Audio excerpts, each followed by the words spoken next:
Bismillahirrahmanirrahim. Assalamualaikum warahmatullahi wabarakatuh.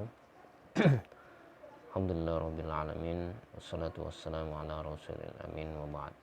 Alhamdulillah, syukur kita pada Allah Subhanahu wa taala. Pada kesempatan ini kita kembali akan membahas ya dan melakukan praktek ya atau latihan terkait kasus akuntansi ya pada perusahaan jasa ya, kalau kita lihat ini Kevin Mulyadi dengan beberapa kasus transaksi yang terjadi pada bulan April ya 2015.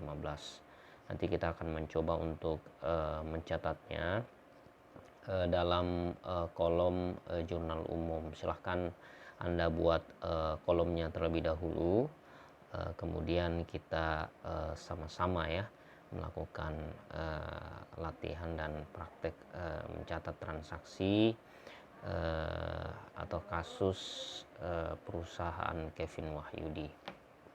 Baik, tanggal 1 April ya. Jadi di sini dikatakan kejadiannya adalah aset berikut ini diterima dari Kevin Mulyadi ya, berupa kas 13.100.000 ya, kemudian dalam bentuk piutang usaha ya 3 juta rupiah ya, kemudian bahan habis pakai 1.400.000 dan peralatan kantor 12.500.000. Tidak ada liabilitas yang diterima. Artinya Kevin Consulting ini pada saat tanggal 1 April ya, dia menerima limpahan akun atau transaksi kejadian ya dalam bentuk setoran ya ke dalam perusahaan Kevin Consulting itu berupa kas, berupa piutang, berupa bahan habis pakai, berupa peralatan kantor, yang kesemuanya itu tentu dia adalah merupakan aset ya. Jadi tentu kalau aset itu bertambah maka dia dicatat di posisi kas. Nah, pasangannya apa? Tentu karena ini disetorkan pada perusahaan, ya tentu ini adalah sekaligus sebagai modal ya perusahaan. Maka Anda catat di situ ya berdasarkan uraian item-item transaksi dengan beserta nilainya di situ di April tanggal 1. Jadi Anda catat kas Rp 13.100.000 di posisi debit ya, kemudian piutang usaha ya 3 juta di posisi debit juga, kemudian bahan habis pakai ya atau perlengkapan 1.400.000 ya. Tadi piutang usaha 3 juta ya.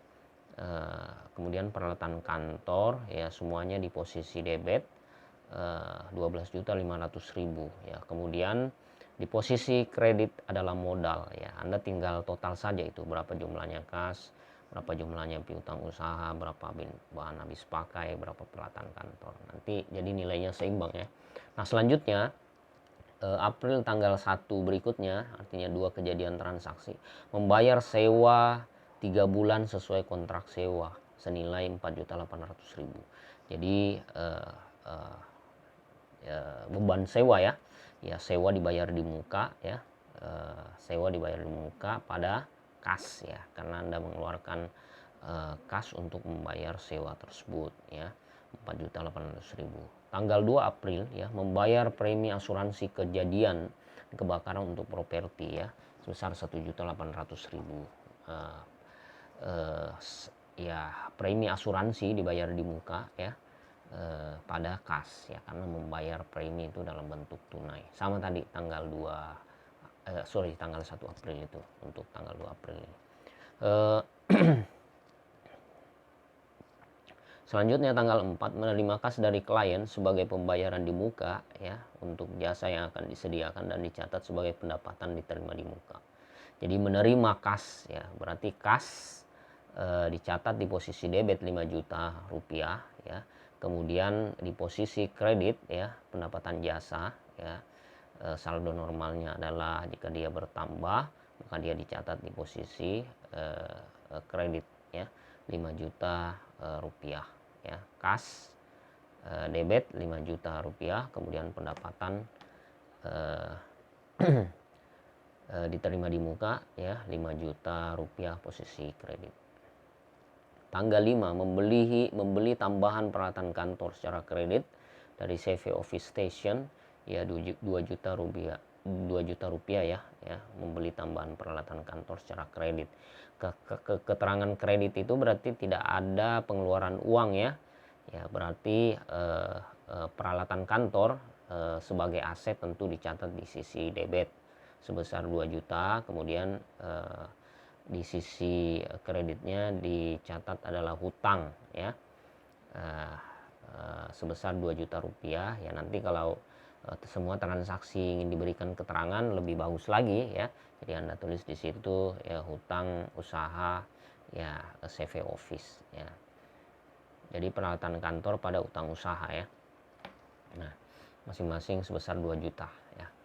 Tanggal 6 ya, menerima kas dari klien atas pelunasan piutang usaha sebesar 1.800.000 ya. Menerima kas ya berarti aset kita bertambah dalam bentuk kas posisi debit 1.800.000 ya. Kemudian piutang usaha ya dicatat di posisi kredit ya, karena utang pihak lain itu dibayarkan ya.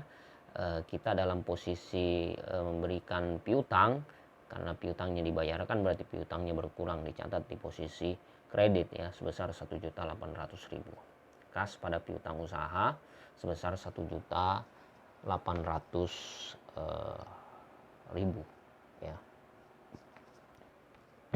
Selanjutnya mohon maaf ini ya, selanjutnya tanggal 10 membayar tunai untuk iklan koran ya 120.000 ya. Ya Anda bisa catat di situ beban iklan ya atau beban lain-lain ya. Beban iklan pada kas ya, karena Anda membayar tunai, kas berkurang, beban bertambah. Posisi debit beban 120.000, kemudian posisi kredit kas sebesar 120.000. Beban iklan koran ya. Tanggal 12 ya, membayar CV Office Station sebagai dari utang pembelian tanggal 5 April ya. Membayar ya berarti terjadi pengeluaran kas ya sebesar 1.200.000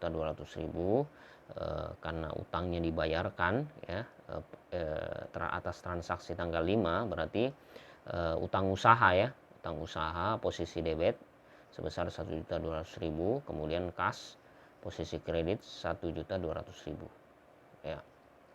Tanggal 12 berikutnya mencatat jasa yang disediakan secara kredit untuk periode 1 sampai 12 April ya. Berarti terjadi layanan jasa yang tidak dibayarkan secara tunai. Ya, berarti piutang ya. Jadi piutang jasa pada pendapatan jasa.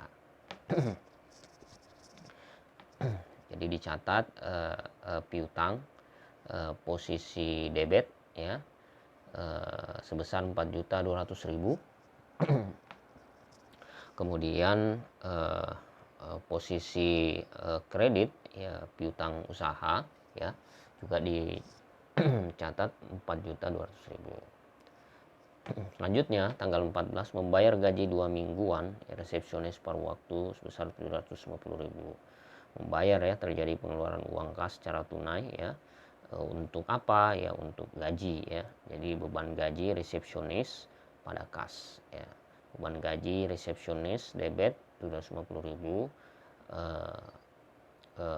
Posisi kredit kas ya 750.000. Tanggal 17 menerima kas dari klien atas honor ya.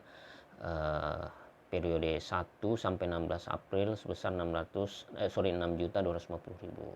Karena menerima kas berarti kas ya pada pendapatan jasa ya atau pendapatan usaha ya.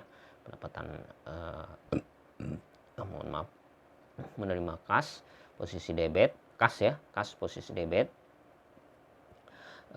Kemudian pendapatan jasa ya, posisi kredit 6.250.000. Selanjutnya membayar tunai atas pembelian bahan habis pakai ya senilai 800.000 ya. Berarti terjadi penambahan ya perlengkapan atau bahan habis pakai sebagai aset dicatat di debit 800.000. Sisi lain aset kita dalam bentuk kas berkurang karena kita bayarkan ya, sebesar 800.000. Tanggal 20 ya dicatat di posisi kredit tadi ya, kas ya, 800.000. Selanjutnya tanggal 20 mencatat pendapatan honor yang masih terutang ya untuk periode 13 sampai 20 April ya, sebesar 2.100.000 ya. Karena ini kita tidak menerima uang ya, berarti transaksinya adalah transaksi piutang ya kan. Dalam hal ini berdasarkan dari layanan ya, pendapatan jasa itu ya kan. Jadi terjadi piutang ya, piutang usaha pada pendapatan usaha ya, atau pendapatan jasa boleh juga ya. Dicatat piutang usaha sebesar 2 juta maaf ya, 2.100.000 ya. Kemudian pendapatan jasa posisi kredit ya dicatat 2.100.000. Nah, selanjutnya tanggal 24 menerima kas dari klien atas honor ya, periode 17 sampai 24 April ya. Menerima kas ya, berarti kas posisi debit ya dicatat 3.850.000. Kemudian kreditnya ya, pendapatan usaha nah, atau pendapatan jasa ya, konsisten saja ya, kalau pendapatan jasa, pendapatan usaha sebesar 3.850.000. Tanggal 26 ya, menerima kas dari klien ya atas pelunasan piutang usaha. Menerima ya, berarti kita menerima uang tunai dalam bentuk kas atas piutang pihak lain ya, yang membayarkan utangnya ya. Jadi kas pada piutang usaha ya. Kas di posisi debit dicatat 5.600.000, kemudian piutang usaha dicatat posisi kredit 5.600.000. Tanggal 27 membayar gaji 2 mingguan resepsionis paruh waktu ya sebesar 750.000. Membayar gaji berarti terjadi pengeluaran uang kas ya. Beban gaji resepsionis posisi debit ya 750.000, posisi kas berkurang uang kita, posisi kredit 750.000. Tanggal 29 ya membayar tagihan telepon ya bulan April 130.000 ya. Beban beban telepon ya, beban telepon ya sebesar 130.000 ya. Posisi debit, kemudian kas posisi kredit 130.000. Membayar tagihan listrik bulan April ya, beban listrik posisi debit ya 200.000, kemudian kas posisi kredit 200.000. Menerima tanggal 30 ya. Selanjutnya menerima kas dari klien atas honor periode 25 sampai 30 April besar 3.050.000 ya. Berarti kas ya pada pendapatan usaha ya. Kas dicatat di posisi debit 3.050.000, pendapatan usaha posisi kredit ya dicatat 3.050.000 karena diterima uang atas jasa layanan ya, atau layanan jasa. Tanggal 30 berikutnya mencatat pendapatan honor yang masih terutang ya untuk sisa bulan April ya. Mencatat pendapatan artinya masih mencatat pendapatan ya, belum diterima, artinya berarti pihak lain belum membayarkan. Jadi piutang usaha pada pendapatan usaha, pendapatan jasa ya. Piutang usaha dicatat posisi debit sebesar 1.500.000, kemudian di posisi kredit pendapatan usaha sebesar 1.500.000. Tanggal 30 selanjutnya Kevin melakukan penarikan tunai ya sebesar 6 juta untuk keperluan pribadi ya. Posisi akun prive saldo normalnya adalah debit ya. Berarti prive Kevin ya, posisi debit ya dicatat 6 juta, kemudian kas ya, posisi kredit dicatat 6 juta rupiah ya. Demikian ya Selamat mengerjakan latihannya, semoga kalian sehat dan sukses selalu. Assalamualaikum warahmatullahi wabarakatuh. Jangan lupa dicari saldo keseluruhan ya, baik sisi debit maupun sisi kreditnya, dan harus seimbang. Sekian, see you.